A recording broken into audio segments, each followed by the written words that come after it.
those of you who live here in Cincinnati, or maybe spent a long time here in Cincinnati, you probably, if you've gone to a local park or in your own backyard, undoubtedly, if you've picked up a rock, I would say at least 9 times out of 10, the rock had nothing but lots of fossils in it. And that's what our topic is tonight. 450 million years ago, the Cincinnati area was under a shallow sea.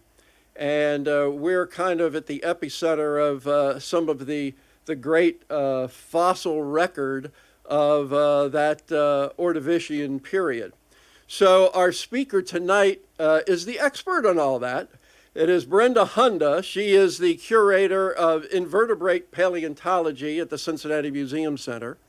And she will tell us all the different things to know about trilobites and all the other wonderful creatures that used to live under the sea in our area. So please welcome Brenda Hunda.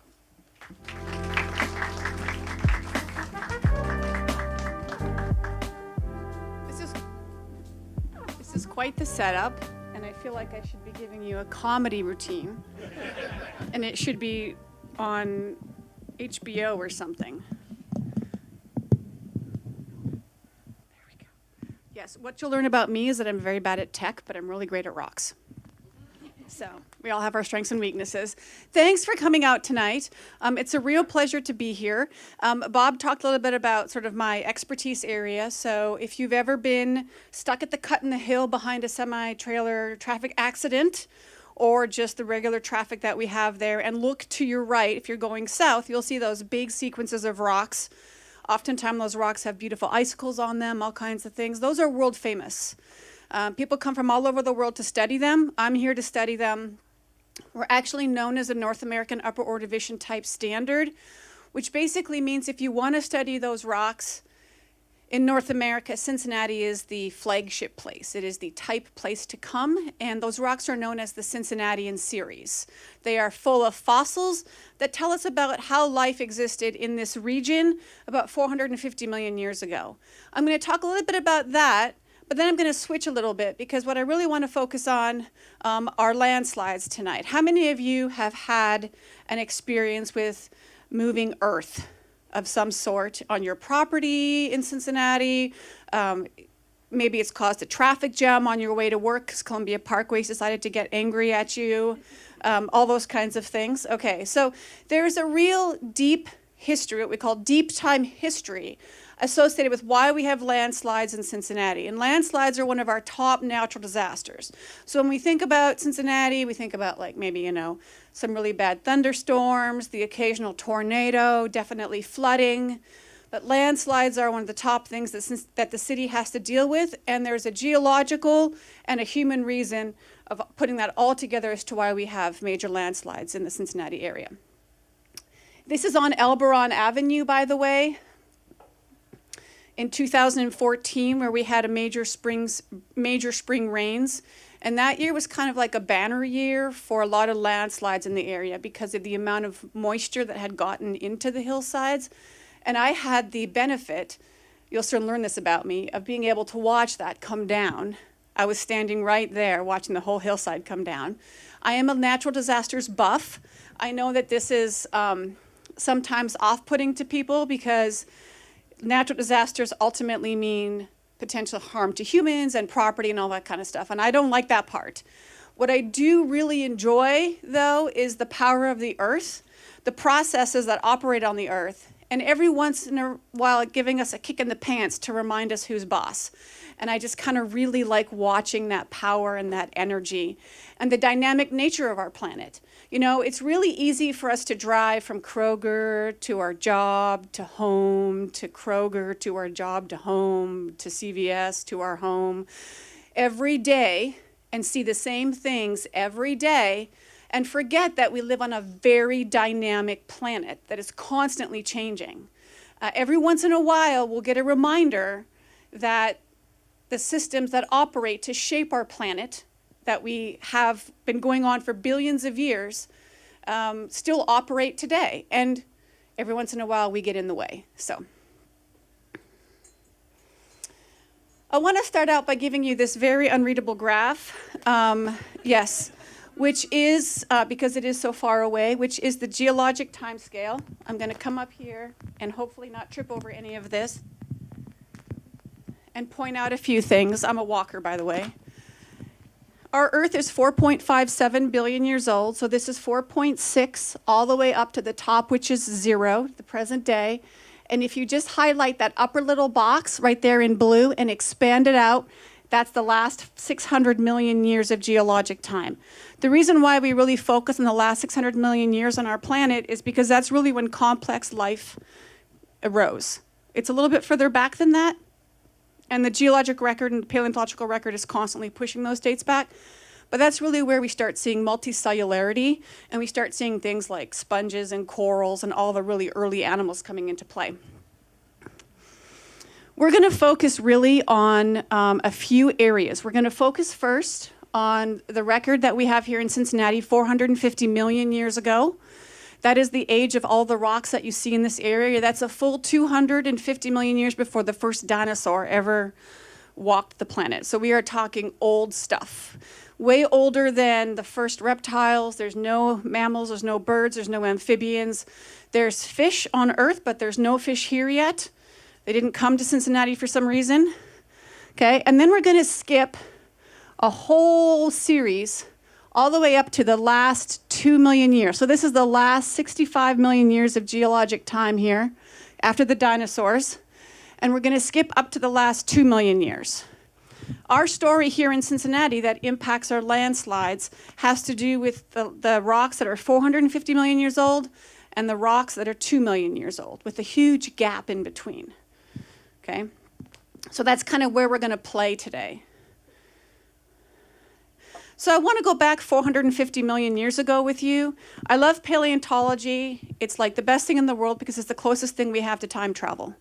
Right? So I get to go back and think about life all the time in the Jurassic and the Cretaceous and the Ordovician. I'm always in the past, but deep time past. And I think about the way the world was and how it has contributed to what we have today. Why does it matter what happened 450 million years ago? Well, we're going to learn a little bit of that today.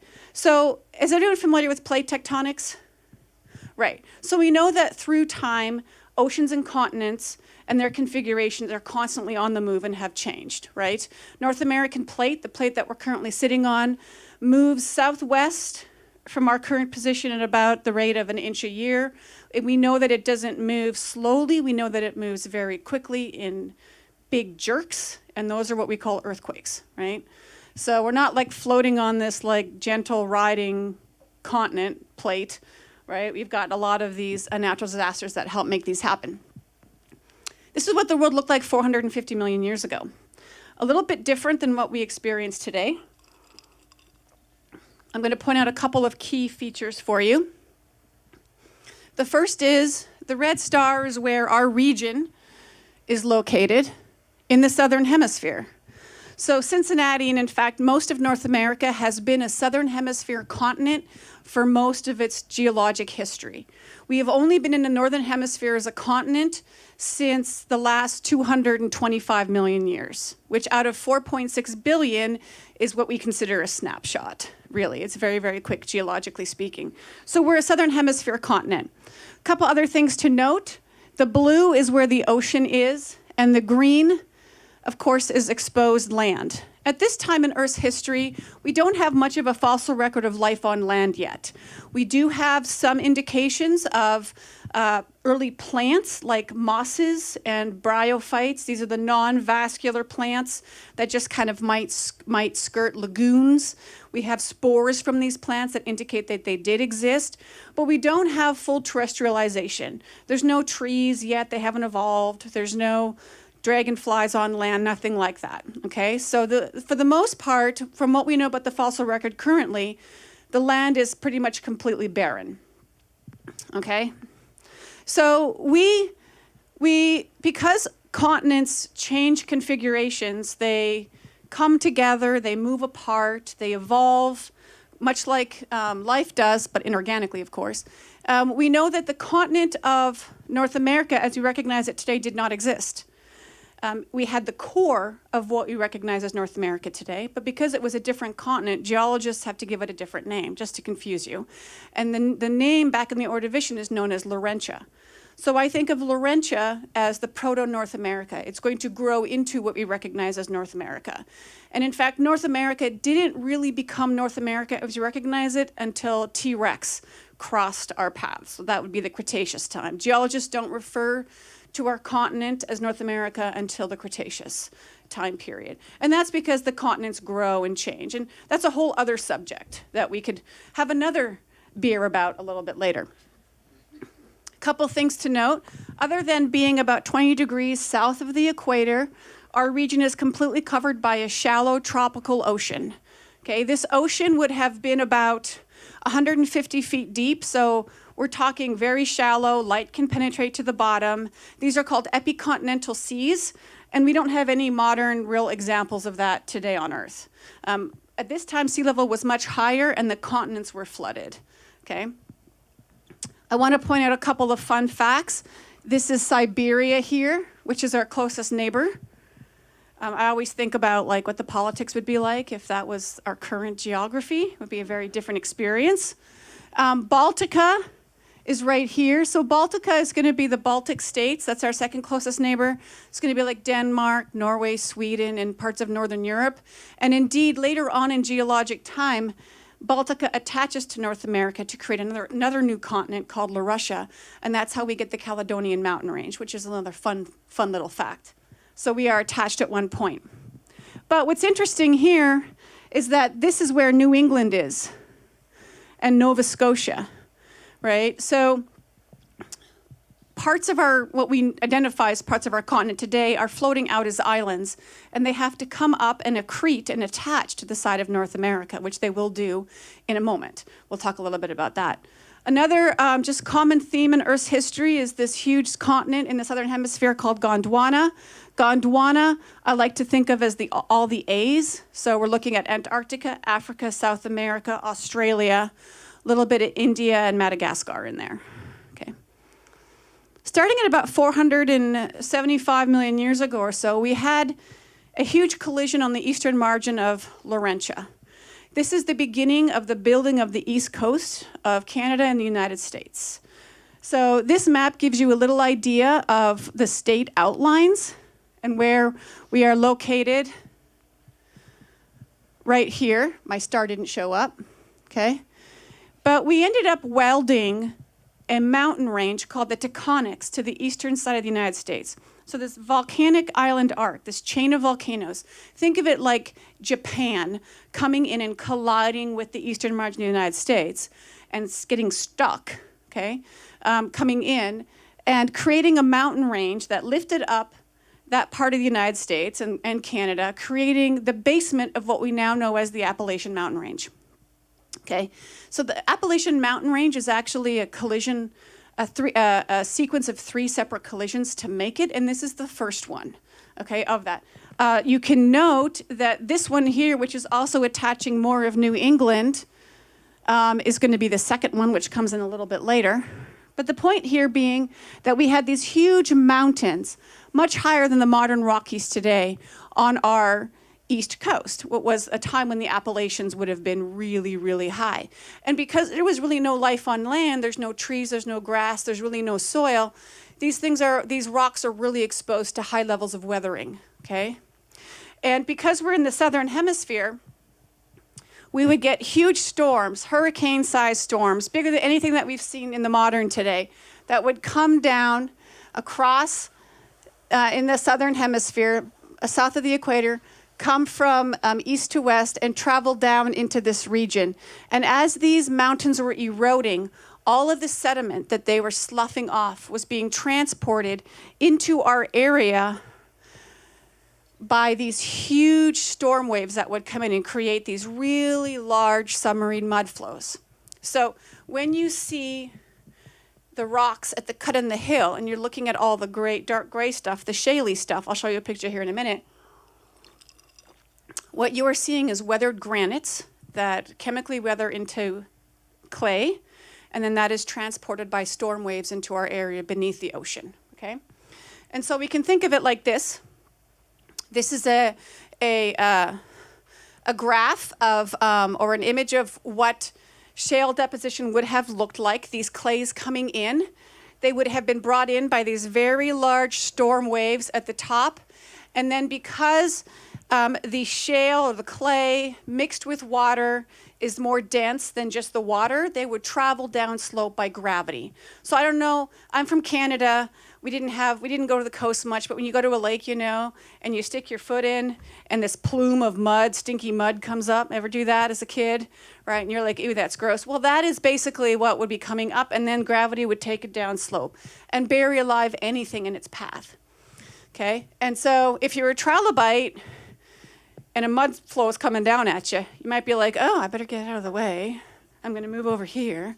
Or I better roll up to protect myself and hope I survive. But if you're like a brachiopod and you can't move, you're SOL, basically, right? And that's why we have the most amazing fossil record that we have in Cincinnati. Okay, that's what these rocks look like, okay? So here's a couple of examples of the Cope Formation, which is what we've been talking about. Geologists name formations based on their distinctive characteristics. It's sort of a lexicon of information that we use so that we know when we talk to each other, we know what we're talking about. It's just our own dictionary.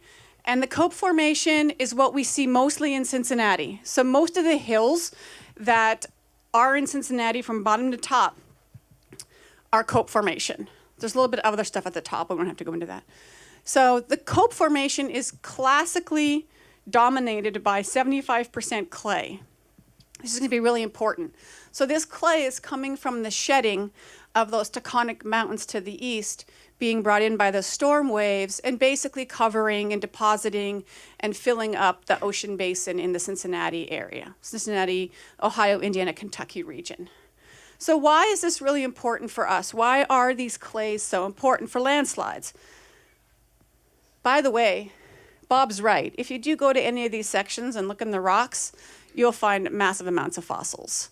It's crazy. I've had paleontologists come literally cry, tears streaming down their face because they're so happy there's so many fossils here.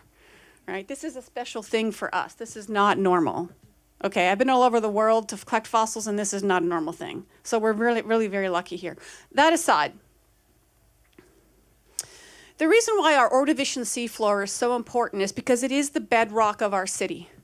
It is what we are building on most of the time, okay? And because of that, we need to understand the inherent geological properties of what we are building on. Right? It's really important that when you make a new building, you know what your geotechnical engineer is telling you, right? You need to understand the properties, the behaviors, the mechanics of the type of rock or soil that you're working on, or when you're going to build a house or buy a house, what is your house actually built on? Something that we don't really think about an awful lot. And the problem is that the clays that come from this ancient ocean that used to cover most of the region are really inherently weak. We call it an inherently weak material. And that's because clay minerals behave in a certain way. So if you've ever gotten a book wet, right, you know that when you dry it out, the pages splay apart and you can't kind of get them back together again. That's what clay does. Clay minerals are made up of these very tiny, tiny sheets here that are like pages in a book that stack together. And they're held together by charges. They're negatively charged, and when water, which is a positively charged ion, gets in between the pages of the clay minerals, it spreads them apart, like the pages in a wet book, okay? And basically what that ultimately means is that you get mud, right? So what's happening as a result of that is that you are getting a material that is the amount of friction between the different clay minerals in the rock decreases when water hits it, okay? Water is the worst thing for landslides in the entire world. The next thing is that it adds weight to that, and weight is also a big issue. So the fact that our hillsides are made up of this inherently weak material that basically breaks down and separates when it rains is kind of a problem, right? Now, if the rock is not exposed, I don't want to scare you. If the rock is not exposed, like it's back in the hill, it can maintain really great strength, and you can build into that. But it's the top surfaces that over time begin to delaminate and begin to fall down that are the problem. Okay, so part of our landscape issues are related to the fact that we've had these ancient clays deposited in here in an ancient ocean 450 million years ago that make up the hillsides that we are building on and cutting into when we're making new construction or new roads and so forth. Okay? So already from the gate, we have an inherently weak material. Now, if that inherently weak material was never touched, never exposed to water, never touched by humans, it'd be fine. It can maintain a good cohesiveness, but that's not how it works, right? We like to get in there, we like to do things, and nature does too. So the second part of our issue is going to be the fact that we have taken that inherently weak material and nature, glaciers, have carved hills into it, okay? So we talked about the 450 million year history. This is the 2 million year component of that, the more recent stuff. So have any of you guys ever been to the top of Carew Tower and looked at the landscape from up there? I know it's closed now, but yeah. If you have a chance, or I don't know if it's going to open again or not, you can see, even just from standing downtown, you can see that the hills from Elberon, Price Hill to Clifton kind of pretty much are all the same level, minus a few things, right? Bald Knob is further down. That's been quarried for fill to go beneath the terminal. Clifton Avenue has been quarried from the Fairview Formation. So we had some quarrying hillside removals as well as of our quarrying history. But pretty much for the most part, it's a very flat horizon. And that's called the Lexington Peneplain. And so I want you to think of that as everything that is been carved down, back up, and the whole thing being flat. Okay, and that's where we're going to start the story. So everything up to that level would be ancient clays, okay? Ordovician ancient clays. When I first got to Cincinnati, I was told that Cincinnati is a city of 7 hills. And as a geologist, I was like, well, hills, really? I know there's like hills, but hills imply like a process to someone like me. And I was actually, no, we didn't make hills. We actually made 3 valleys. That's what we did. So instead of lifting up to make hills, we've actually carved down to make hills. We've made valleys, okay? And that's what the glaciers have done. One of the reasons why Cincinnati is so beautiful compared to, I hope no one's from Columbus over here, from Columbus, is that we have the beautiful, we're not flat like that. In other parts of central and northern Ohio, we have the beautiful valleys, right? We love them. They're a problem, but we love them, okay? And the reason we have them is because the glaciers that came into this region terminated just north of Cincinnati, like in the Sharonville area, for the most part, melted and carved those valleys for us, okay? So there has been a series of different excursions of those into our city. I want to make sure and see what I have here. Yes. There's been at least 3 separate glacial advances into Cincinnati that has shaped our landscape and created our valleys. The first one at 2 million years ago was known as the Kansan. The glacier came in and basically reshaped part of the Ohio River Valley and took the level of that Lexington peneplain from high up here to about 150 feet down in what is known as an ancient drainage known as the Taze River system. So if you've ever wondered how it is that the Mill Creek Valley is 5 miles wide, but the Mill Creek is right? Well, the Mill Creek is what we call an underfit stream, meaning that it is not the stream that actually carved the valley it sits in. It's much younger than the valley that it actually carved. And so what that does is it means that there's a much longer history to carving those valleys done by these glacial excursions. The second glacial excursion into the area happened at about 400,000 years ago. And that one came down all the way almost into downtown Cincinnati and carved our valleys down 100 feet deeper than they are today. Okay?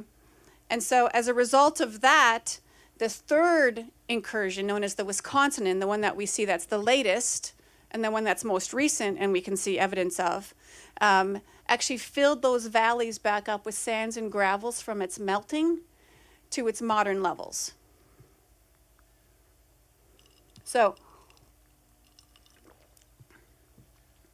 one of the reasons why we have, well, the reasons why we have the Mill Creek, the Great Miami, Little Miami is because we had a historical river system, and then we had 3 glacial incursions that came through and carved those valleys down.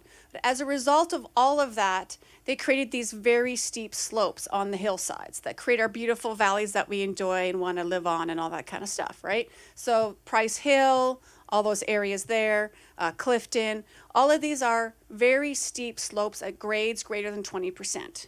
Now, there's a serious problem with that because these inherently weak clays that are created like from the Ordovician Ocean are now exposed. They're exposed to water and weathering. They are exposed to steep slopes and every material. Any engineers in the room? Okay, any material, we can talk about this, not a problem. Any material will have what's called an angle of repose. Any sediment will have an angle of repose. You know this because if you ever made sand castles at the beach, right, when you were a kid or a grown-up, either way, you know that if you just take wet sand and put it in a bucket and then you lift it up, it makes a pyramid essentially, right? That angle is the angle of stability of that material. If you add water to it, a certain amount of water, just a little bit, you can get it to actually shape like the bucket. If you add too much water, it becomes a slurry, and then it does nothing, just all over, right? The angle of repose is different for every kind of geological material. It has a strength upon which it can maintain a slope, but once that slope is exceeded, that material will fail. Okay, so when you're building something, unless you put in a mediation technique, if you cut a slope beyond the angle of repose, ultimately gravity will take care of it for you and bring it down. Okay, so our slopes in Cincinnati, like what we see here on Mitchell Avenue there when they did that wonderful removal of all the vegetation, do you remember that, for I-75? And then they didn't do anything with it for a while, and then it all began just slumping down because they had cut it too steep for it to hang on anymore. And there was nothing at the bottom to keep it going, okay? So those kinds of things are going to ultimately fail, and the glaciers and the valleys that we have carved are going to be at a greater angle of repose than what the material, our clay, can handle, okay? Incidentally, I want to point out a couple things here. We have a combination of 2 factors that are not really great for us, right? We have inherently weak material in our slopes, and we have steep slopes. And that's a problem because that material cannot hang on.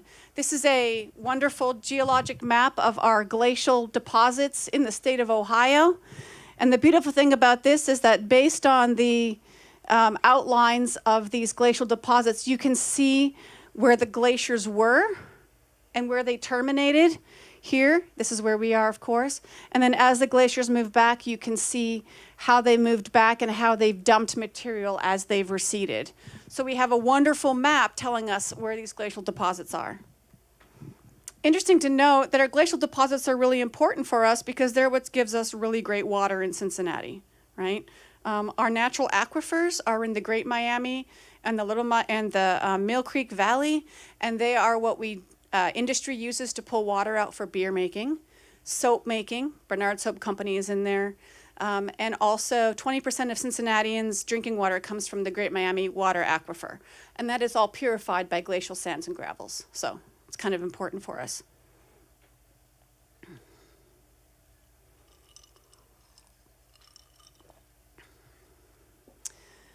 What happens when you expose these slopes to weather, rain, snow, sleet, these natural slopes, is that over time, the top layers of the rock begin to break down and the shale begins to get muddy, but it hangs on to the slope. It just kind of like hangs on there like a mantle. And we call this mixture of tree roots and broken up rock and bits of clay colluvium. It's kind of like the breakdown materials from exposure of rock and soils and biological material over time. And this colluvium mantles all of our hillsides, like completely. And it takes a while for it to develop. So for instance, Columbia Parkway, which we can talk about, it was expanded in 1930s, in the early 1930s, from a one-lane community road to a two-lane, two-way system, okay? When they built Columbia Parkway, they cut the hillside, which is a big no-no, right, and took the material off of that hillside and dumped it onto the other side to make the road, okay? Then they put up the big cement wall, which has been redone, and thought that they were done. But over the last 80, 90 years, all of the colluvium has been building on top of that hillside along Columbia Parkway. The rock has been sloughing off, the weathering has caused the clay to break down, to become mud. The roots have sort of churned it all up and segregated it from the hillside. So it's taken about 80 to 90 years for that to build up to gain enough weight for it to begin coming down. And the problem is that those horizons that we see like in Columbia Parkway are like 6 to 8 feet thick, right? So we're not talking about just like a little upper layer, we're talking about like whole sections of the hillside coming down. How many of you have seen video or have experienced Columbia Parkway in all its glory? Yeah. And that really is where we're at in a lot of places in the city. The best way to handle that would be if you scraped the hillside completely and got rid of all the colluvium, you would have another 80 years before you had to do it again, right? That would be about the timeline it would take for it to rebuild back up before it would come back down again. But of course, at the Columbia Project, they scraped it and then they bolted it, obviously, to do that. So this is an example here of colluvium that's exposing along the 471 interstate and how we have these minor, very minor sort of surface flows of mud flows coming down. These types of landslides tend to be really, really small. They might be slightly inconvenient. They might, cut down a lane of traffic on your route to work in the morning. Nothing major. What the really big ones are that we have to worry about are, by the way, that's Columbia Parkway in 1930. Before they even finished building Columbia Parkway, they had landslides in the fill. Okay, this is a harbinger of talk about canary in a coal mine, right? So the big ones we have to worry about are things like this, the Clifton Avenue slide in 1972. So the kinds that we see in Columbia Parkway are a nuisance and very expensive to fix, but they're what's known as translational slides. So they just kind of come down as a mudslide down the hill. These big ones, like on Clifton Avenue, are going to be things that are like what we call rotational slides. Those are when there is a deep fracture or a surface 10, 20, 30, 50 feet down that slides and the whole hillside just slumps right in front of you. Those things are actually caused mainly by human activity, okay, in our Cincinnati history, okay? So what we tend to do are sort of all of these things. Our quarrying history, we would quarry a hill, like on Clifton Avenue, and get the lime out for building roads and construction and other things, and then we would take all the clay and shale and dump it over the hillside.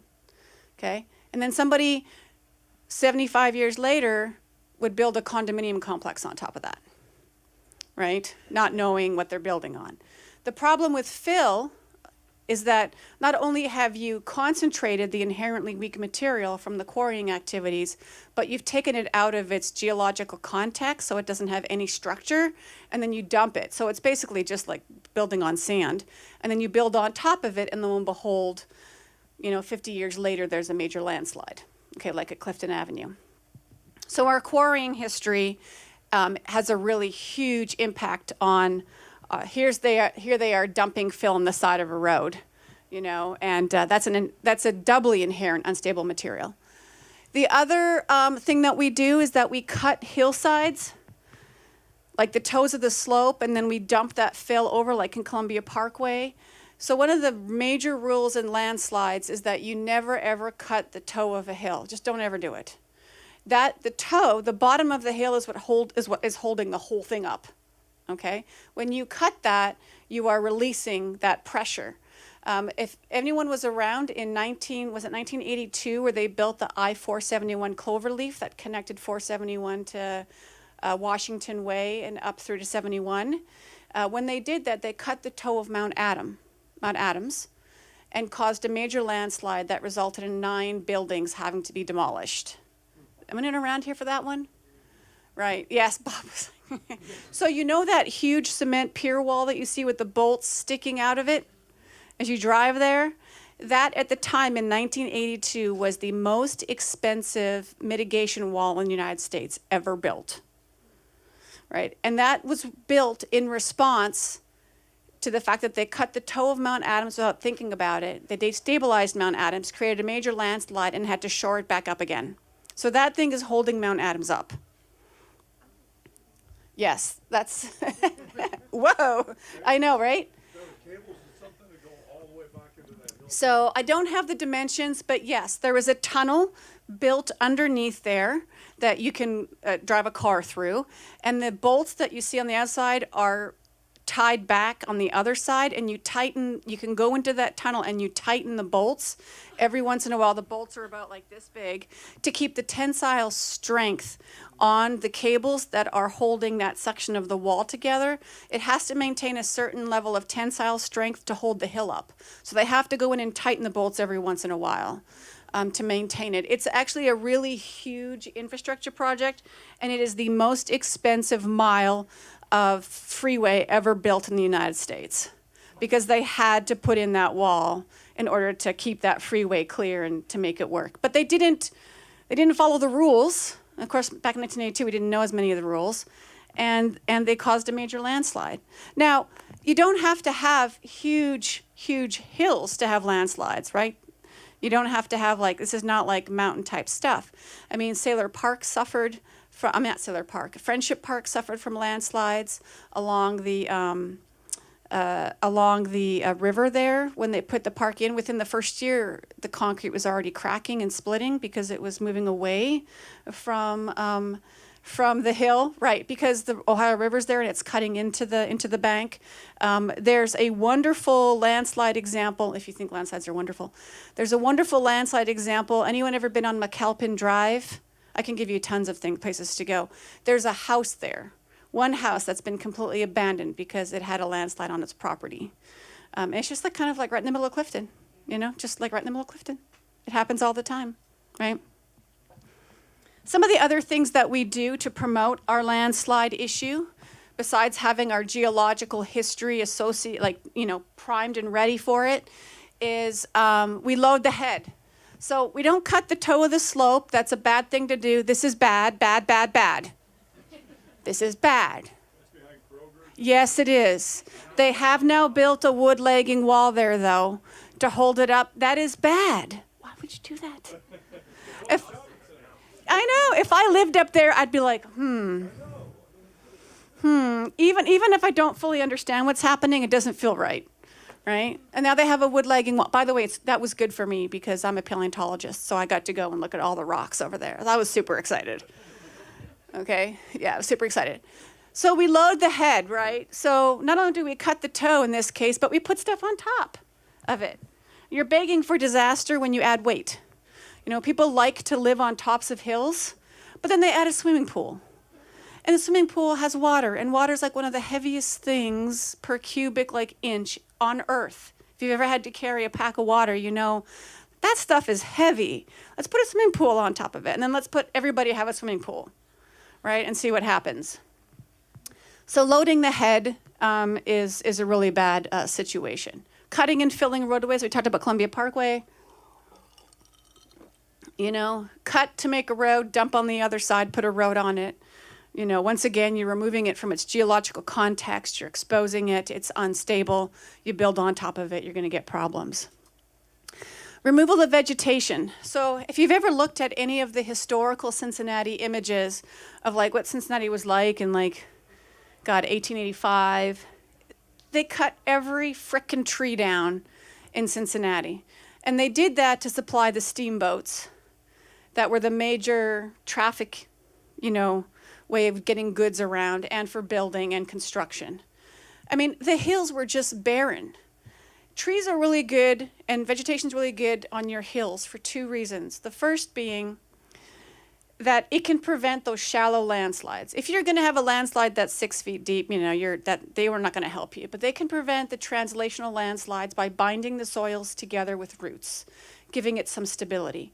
Also, if you remember, I said that water is the most dangerous thing for landslides, or the best thing, depending on whether you're a landslide or not. Trees and vegetation naturally soak up the water out of the soil. And so they are actually really good for removing the water in a system. And so planting vegetation is really good for those shallow landslides. But when you expose the hillsides and completely denude them with new construction or whatever the case may be, and then you plant a tree here or there or whatever, your token trees, what you're doing is you're removing the ability to bind the upper soil profile and your natural water removal system as a result of that. And then you're exposing it to a lot of the weathering that you don't want it to experience to create all that colluvium and stuff. So removal of vegetation, particularly at larger scale, is also a very dangerous thing to be doing. And we've done all of these things without, for the last 100 and some odd years, without any consideration of what that's going to impact us. So in essence, what we have here in Cincinnati is what I call a recipe for disaster, right? We have a few things that are going against us. First of all, we have ancient marine sediments from that ancient ocean. It's all clay for the most part. It's inherently weak just by its very nature. It likes to attract water and separate. That friction is reduced when it's exposed, and that causes it to become mud and a slurry and very unstable. Okay? Then we add that all of that clay that builds up our hillsides has been carved down into incredibly steep slopes by the glacial incursions that we've had in the region. 3 separate incursions, maybe 4, have come in and carved our beautiful hillsides and our beautiful valleys, but have exposed those rocks to weathering and erosion and buildup, and also to steep slopes. Big problem. Okay. Then you add on top of that, that we live in, actually, would you be interested to know this, a humid continental or humid subtropical climate. We get a lot of moisture that comes in from the Gulf of Mexico. And that is part of our natural atmospheric circulation system. That we can't do anything about that, right? And by the way, it's just going to get worse with climate change, right? As the oceans warm up. So we get a lot of water, a lot of rain, a lot of downpours that add a lot of moisture to our slopes. And when you think about an urban setting and an urban landscape, we keep putting concrete over everything. There's really no place for that water to go. Combine that with our amazing ancient sewer storm runoff combined system, which doesn't hold that water very well to get it to the Ohio River. We have a lot of pooling and a lot of water that's staying on the surface, and that again is inherently bad for landslides or for slope stability, okay? Then you add on top of all of those natural things that just come together, that humans have been here, and we like to alter everything. We like to change the slope of hills. We like to cut into hills. We like to build on hills. We like to take water and move it from where it naturally flows to where we want it to go, which is not always the best, right? We change water dynamics. And we have a natural recipe for landslide disasters. And if you look at a map of where the landslides are in the United States, there are 4 main areas. The West Coast, we all know that. Most of those are coastal sediments that are very young, 5 to 10, maybe up to 25 million years. They're basically coastal sands. You can literally take your bucket and your shovel and go dig in them. and pull out stuff. And they're not very solidified or calcified yet, so they're very unstable. And the ocean waves, we've all seen the poor rich people in California with their balcony falling over the edge of the cliff. You're either like, aw, or ha ha, one way or the other. You should know better. Then there's the mountains, so the Rockies. There's the Appalachian mountain chain that you can see there in our big swath in the red. And then there's our lovely little area in Ohio that has 3 little tiny fingers on it. And that is the Great Miami, the Little Miami, and the Mill Creek in the middle. Isn't that wonderful? We are, as of the 80s or late 70s, I don't know the stats on this now. I don't think it's ever been calculated. The top per capita city in the U.S. for landslide costs. Right? Pretty crazy. Now, there's good news, because I'm going to scare you all with all of this, but there's really good news. And the good news is people are waking up to this. We have a lot of information. We understand a lot more than we used to about landslides. But landslides, unlike other natural disasters, are the only natural disaster that we can actually prevent. Okay? You can't prevent a hurricane. You can't prevent a tornado. You can't prevent a flood. You can prevent a flood in a certain area, but flood mitigation measures, ironically, stop floods in one area and create floods elsewhere. So that's not a really good fix. Landslides are the only one that we know of natural disaster we can say there's a problem, we can fix it. And we have the knowledge and the engineering knowledge and power to fix them before they happen. So right now the city of Cincinnati is pretty much in mitigation mode, right? Which is something happens, like the River Road situation, and you build, or Columbia Parkway, and then you spend $10 million to fix it, right? So we go in sort of after the fact, but we're not in the prevention mode yet, which is, if we're going to put a new building here, we need to have the right rules and regulations, all the geotech stuff that needs to be done. We need to do this correctly. Not only do we have to do this correctly for now, but we have to do it correctly for the future as we build in resilient architecture for, climate change and the impacts that we're going to see there. And so the city is in a tipping point where they're starting to recognize that we need to be proactive in hillside usage and hillside construction, create protocols and things like that will help the city rather than being reactive. Because once you have a landslide on your private property, there's no landslide insurance, right? There's no coverage. It's a very expensive thing for the homeowner to fix, and it is on the homeowner to do it. The city will not come and rescue you, okay? But we can fix it. We just have to put resources and effort towards it. And that's also good because in Congress, I don't know where it is in Congress right now, but there is a National Landslide Preparedness Act going through Congress that is going to be able to give resources for landslides to various places to begin doing the mitigation and the preemptive strikes towards landslides. And so hopefully we'll see that go through, and then Cincinnati will be able to get money and we'll be able to be a bit more proactive about our landslide issues that we have here in Cincinnati. All right, everybody. That's where we're at. I'm happy to continue the discussion. Does anybody have any questions, anything like that? Yep. I'm just curious why building permits don't catch more of this than it appears that they do. I don't know. I'm on the geology side of things. I do know that certain construction, like big scale construction projects, require that to have a geotechnical engineer on site. There's really not much oversight in that, in who the geotechnical engineer is or what their recommendations are. If it's going to be a big project, council may see it like a big shopping mall or something like that. But when it comes to the homeowners, there's nothing on there that requires you to have any of those types of permits, and contractors and building contractors are not required to have any of that.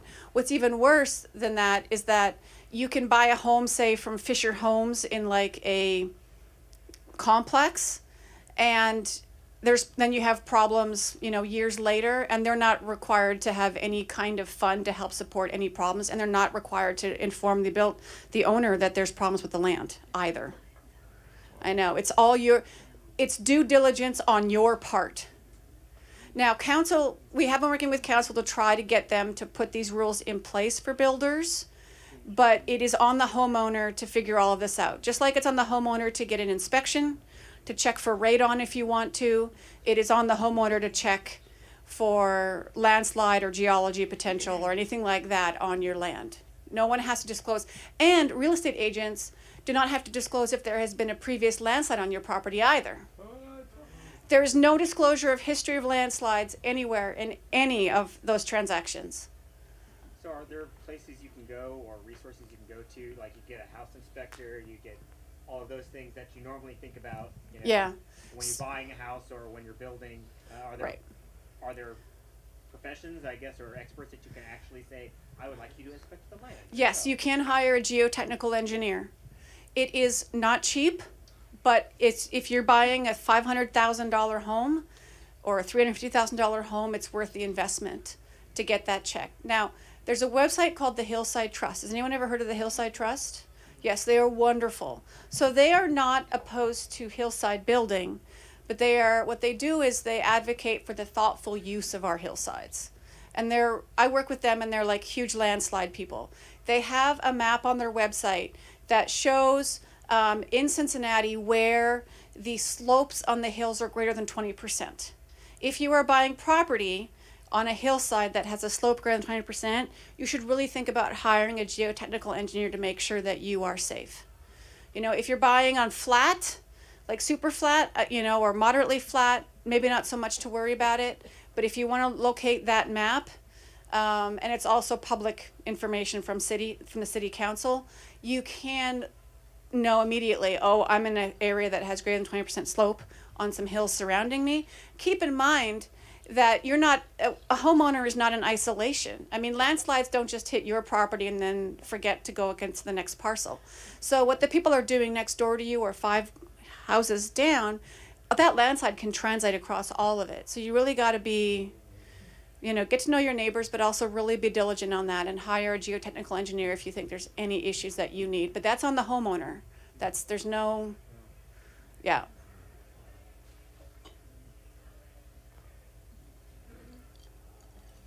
Mm-hmm. The slide that showed the 3 main areas Yep. That had the landslides, I saw that down to the right, there's Portsmouth in that area in West Virginia. Is that under the same situation of us where we have the unstable clay material? Or is that due to like the coal and like the composite? It's going to be mostly related probably to the fact that they're in the Appalachian Mountain Range. And that's going to be, yeah. But also I can imagine, I don't know the specifics, but I can also imagine that quarrying is also going to be a huge problem there as well. Pittsburgh is kind of like our sister city in this as well. They have a lot of landslides. They're pretty much the same setup we are. Different age deposits, but, anything around a river, right, which cuts into the hillsides always is going to be a problem. So we live on our bend of the Ohio River right here in front of Cincinnati is an outside bend where we're located, and the outside bend is the place where the river cuts, and the inside bend on the Kentucky side is the place where the river deposits. So we're on a cut bank already. So the river is actually moving towards us in downtown Cincinnati as it's cutting through, and that destabilizes everything. Hence the River Road major $10 million project they had to put down there. Park and all of that as well. Yeah. There's people that bought condos down there on River Road that were never told that it was a landslide issue, and they have to abandon their property because it's not livable anymore, and there is no help for them. It's just a loss. They just take the loss. They take the loss. Yeah, no real estate agent ever mentioned that there's a history of landslides, that it's landslide susceptible. Nothing.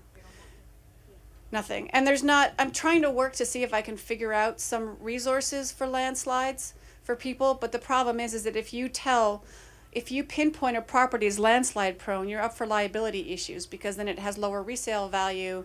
Someone's going to get sued. I mean, like you can't pinpoint someone's property and say, I'm just going to tell you you're going to get landslides and I'm going to devalue you by $100,000 with one sentence. All the other parcels are going to be Yeah, subject to the same. like it's really tricky.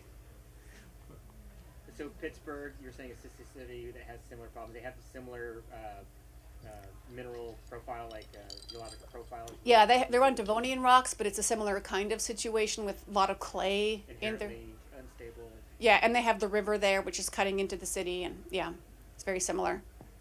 Yeah. We're all going to sleep well tonight. I know. I know. The thing about it that fascinates me is just that geology is still happening. Like, we think that geology happens to people in California, over there, right? That's where the things happen. Or maybe in the mountains when they have like a landslide there. But geology doesn't happen in Cincinnati, right? So, but it does, and we forget that it does. And we have to consider these things. So, yeah, it's getting better, but it's still something to think about and to worry, and not to worry. Well, yeah, I guess you could worry about it. This is me who just bought an 1875 farmhouse on a hill, by the way, with a creek. So I'm like, In a previous talk you had, you talked about how excited geologists get with excavations and yeah. destroying stuff, essentially. What is some of the more interesting things you found that surprised you in those excavations? Huh, interesting. Well, this is actually really young paleontology, but we dug at Big Bone Lick, Kentucky a few years ago, and we found a bison deposit. So I don't work with vertebrates typically, but I'll dig anything, you know.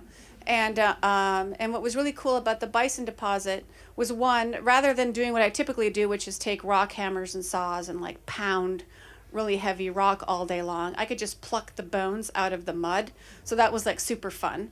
But the second thing was that we found spear points in the rib cages of a lot of these bison. And so that was kind of a nice bonus when you're like, oh, this is a butchering site. You know, we have the data. There's the spear point stuck in the rib. Like, you know, that's kind of a fun thing. So that's fun. I've been to other fun places like Morocco, where, you know, I found big ancient like placoderm fish. Just, yeah, it's amazing stuff. It's just discovery at its best, right? Yeah. Yeah. Going back to landslides. Mm-hmm. I have my home. Yeah. Sits on the west side above Taylor Creek on a ridge, and it's built on backfill. Ah. And some 15 years ago, I hired an engineer, and they came in and put piling Yes. down Yes. bedrock. That's expensive, but yes. Mm-hmm. It was about $30,000. Mm-hmm. And they, I'm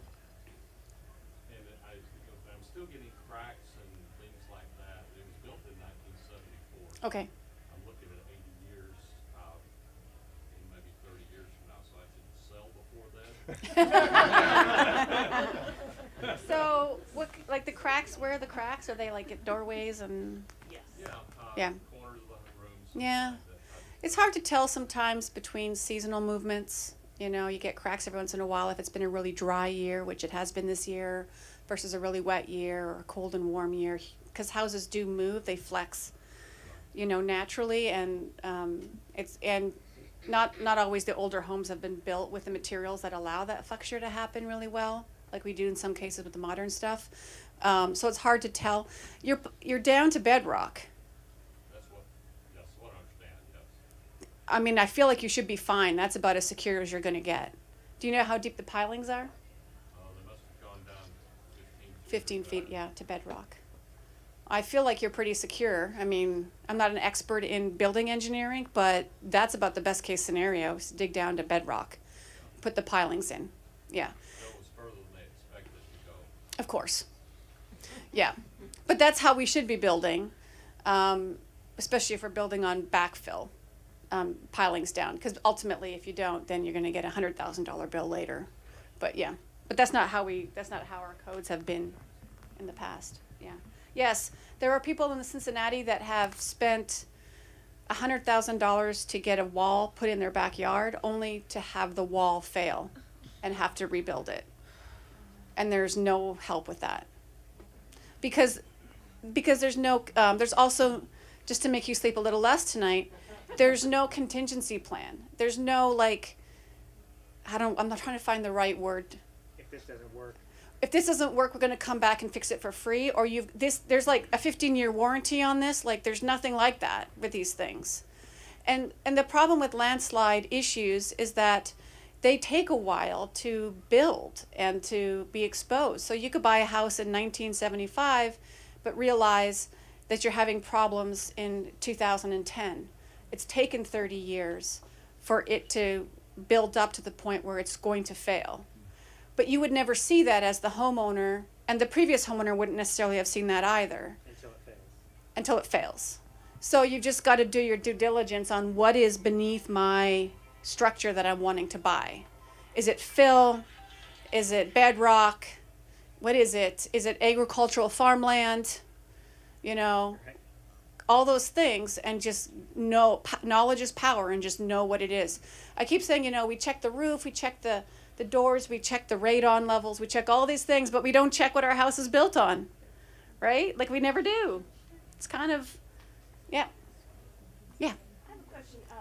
You mentioned Mount Adams and that wall. Mm-hmm. I used to live on a street in Mount Adams, and this is a long time ago, 1978 or, Before the big wall. yes, I guess so. It was a street called Baum Street, B-A-U-M, and that street no longer exists. Was that Oh, one of the ones that were yes, disappear- yes. that had a problem? I believe so. If I'm recalling correctly, they just basically wiped it out. Because was Yeah. the street itself falling off the hill, or? I think that they just ended up taking it in part because they needed to do it to build the wall, Okay. kind of like an eminent domain situation. Well, when we But they lived did there- lose structures on there. Well, when we lived there, everybody kept saying in the apartment building that we were falling off the hill. Yeah, that street did lose structures in that landslide, Yeah. but they had to just basically wipe the whole thing out to put the structure in. Yeah. Good times. Well, and you know, I don't know if you guys know the Overlook Tavern up on Mount Adams. It faces the city. Do you remember? Was it a couple years? Pandemic years. I don't remember. It was prior to the pandemic. They had a huge landslide in their backyard, just right over the Overlook. They had to close the whole thing down. A landslide from their porch came down and ran into a private residence below them, and destroyed the private residence. So it's even still ongoing. It's hilly, you know. It's still ongoing. Yeah. And there's no insurance for any of that. No insurance. And Playhouse is busy building on that area. Yes. Yes. Yes, and depending on the contractor or the building company who's doing that, they may or may not have to put their plans through council. And it's squishy on what the requirements are for that and what they are required to do as a result of that. But they will have to have a geotechnical engineer on that one. I have no doubt, which is a good thing. They don't always get it right either. Is there, oh, go ahead. Yes. So if you wanted to figure out what was underneath your own property, how would you do it? Whether it's fill or bedrock or? It's going into the historical archive literature. It's going to the public library. It's coming to Cincinnati Museum Center, to our Historical Society Library, plug for the CMC. It's looking at old city plots and figuring out what was underneath there in the history of your property. It's digging, not like, but paper digging. You have to, it's up to you to. Local libraries have stuff like that? Yes, they do. Like local City public plots, libraries? they have city planning back all the way back into the 18th century. Yeah, it's going to be digging in your own, you know, going to, who is it now? It used to be Dusty Roads, but now it's the, thank you, website and looking at your parcels and seeing what the history might be there, if anything. Yeah, that's on you. It could be a really fun thing, or it could be really like maddening, but Yeah, Depressing. it sounds both fun and scary. yeah, Are there certifications for geotechnical? yes, Okay. absolutely, yes, they are certified. Yeah, Any early cephalopods in the area, like nautilus or anything like that? any early cephalopods in the area? Or is that like far later? No, we have, so nautilus is, of course, a relatively new thing in the geologic record, but we have an ancient, so nautilus is the only exteriorly shelled cephalopod family alive today. All other cephalopods have either lost their shell like octopuses Or put it inside. or put it inside like cuttlefish. Back in the Ordovician, I don't have a picture. Well, there's one right there of the old diorama. Cephalopods like that, by the way, would never lay on the ground, so that's scientifically inaccurate, but still kind of fun.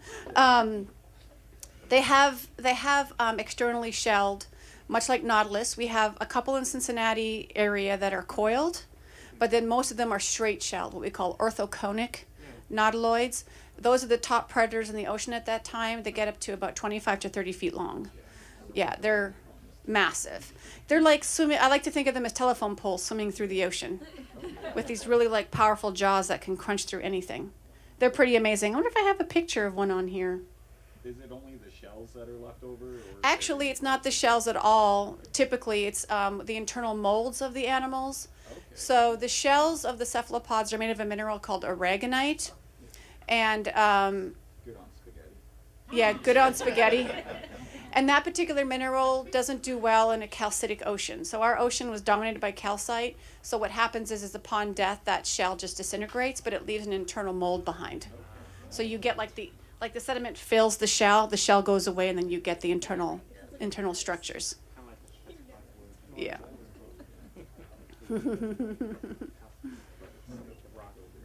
Shall we have a beer together? What happens to, we have friends and we visited several times to Indonesia. What happens to countries like that that have the earthquakes and the landslides? Will they just like disappear into the ocean eventually? So the Earth is really good about taking down what's been built up. That's the job of the Earth. If it's being built up, it will be taken down, and gravity will do it. But Indonesia, I don't have specifics, but I know that they have a lot of volcanic activity there too, and they will build up as they're built. Like that process is dynamic.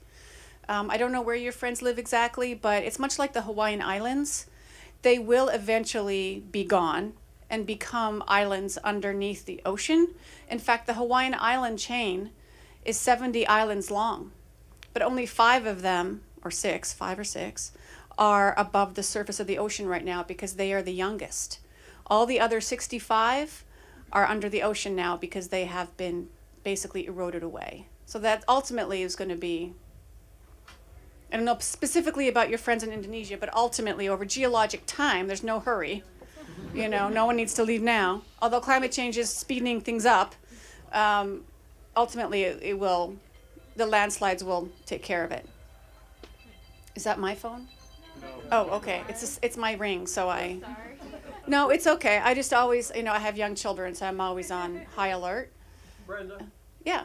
before we close, Sure. you want to take a minute or two to talk about your news for 2023? Right. So after about 30 years, and I said that I was either going to die or retire, but this was going to happen before either of those events, so I am ahead of schedule, which is really great. The Museum Center is opening its new Ancient Worlds Gallery in September of 2023. This is really exciting for us. It's going to showcase the geologic history of the Ohio, Indiana, Kentucky region, going from all of our beautiful Cincinnatian rocks from 450 million years old up to through what we call the Carboniferous period, which is about 300 million years. So all of the geology that's exposed at the surface of Ohio, Indiana, and Kentucky, and the fossils that we have from our collection are going to be on display. And it's going to be super fancy. There's going to be great media. It's one of the highest tech exhibits that we're putting in. It's going to have about 400 fossils in there. And it's going to really discuss, not like this is a trilobite, so yay, which I love, but really more like tell stories about the lives of these creatures and how they interacted and how they made communities and how they were impacted by mass extinctions and fun things like that. And major evolutionary stories like the evolution of Jaws and how that impacted the landscape and things like that. So it's very exciting. We're thrilled. If you know the Museum Center at all, it's going to be in the ramps down from the globe in front of the DNA lab and then down towards the cave. So it's going to kind of fill in a space that we've had empty for a while because it's always been ready to go there. And so September 2023, please come and join us. It's going to be an amazing extravaganza of fossils and geology. Thanks for reminding me. Oh, I should also mention before I get, I know you're like, wait, there is a documentary that was filmed called Living with Landslides. I am thankfully in it, and it was a wonderful experience. But if you want to go on the Living with Landslides website, there are clips and everything associated with that. It was funded by the Hillside Trust. And we're currently working on getting it aired on PBS. It's been aired on PBS already, but we're working to get it aired like on a good national production date. I don't know when that's coming, but you can look at livingwithlandslides.com or .org, one or the other, and keep updated on that. It's a wonderful film.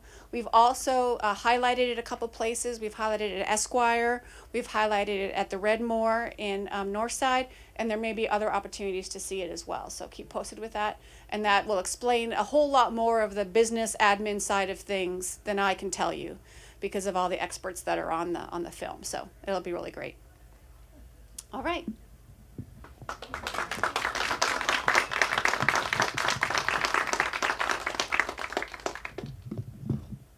Thank you so much, Brenda. That was fascinating. I don't know about you, but the next time I'm stuck on Cutting a Hill, I'll have millions of years of history to think about instead of traffic. A big thank you to Urban Artifact and Radio Artifact for their partnership. Be sure to follow them on YouTube and Twitch. The next Science on Tap will be Wednesday, January 11th. That'll be the second Wednesday. We normally meet on the first Wednesday, slight change for January only. We will be discussing gender diversity and perception, and the format will also be different. It'll be an interactive conversation with our invited participants and the audience. Hope to see you there. I will be posting information on Facebook about that event, so you can follow it there. Thank you for coming tonight, and I'm looking forward to seeing everyone in 2023 for another year of science.